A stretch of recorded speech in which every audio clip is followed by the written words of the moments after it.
2024 लोकसभा चुनाव में बसपा को मिली करारी हार के बाद मायावती अपने कैडर वोट को बचाने के लिए हर नुस्खा आजमा रही हैं। संगठन में भी अब दलितों को तरजीह दे रही हैं।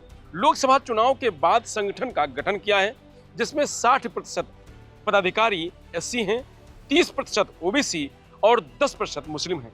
चुनिंदा जिलों में ही इक्का दुक्का भी सवर्ण पदाधिकारी बनाए गए हैं। दलित, ओबीसी और मुस्लिम समीकरण को साधने के साथ ही सबसे ज्यादा दलितों को तवज्जो दी जा रही है। दरअसल 2007 में पूर्ण बहुमत की सरकार बनाने के बाद से बसपा का प्रदर्शन लगातार गिरता जा रहा है। खासतौर से पिछले विधानसभा चुनाव और लोकसभा चुनाव में प्रदर्शन बेहद निराशाजनक रहा। विधानसभा चुनाव 2022 में उसका वोट प्रतिशत 12.80 रहा और मात्र 1 सीट हासिल हुई। वहीं 2024 के लोकसभा चुनाव में वोट प्रतिशत 9.38 पर सिमट गया और कोई सीट नहीं मिली। इन नतीजों से साफ है कि बसपा से उसका परंपरागत दलित वोट बैंक छिटक गया है।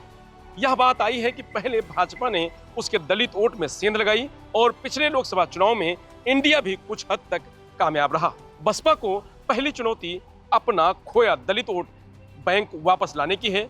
यही वजह है कि पार्टी उपचुनाव में 10 सीटों पर मजबूती से चुनाव लड़ने की तैयारी कर रही है। हाल ही में हाथरस कांड पर भी जितनी हमलावर मायावती दिखी, उतना कोई और राजनीतिक दल नहीं दिखा। तमिलनाडु में अपने प्रदेश अध्यक्ष की हत्या पर वह खुद अपने भतीजे और उत्तराधिकारी आकाश आनंद के साथ वहां संवेदना प्रकट करने गईं। इस हत्या को भी उन्होंने दलितों पर हमले से जोड़ते हुए तीखी प्रतिक्रिया दी है। बसपा प्रमुख मायावती ने हाथरस कांड की एसआईटी रिपोर्ट पर सवाल उठाए। उन्होंने एक्स पर अपने पोस्ट में लिखा कि हाथरस के सत्संग भगदड़ कांड में 121 निर्दोष महिलाओं, बच्चों की दर्दनाक मौत सरकारी लापरवाही का जीता जागता प्रमाण है।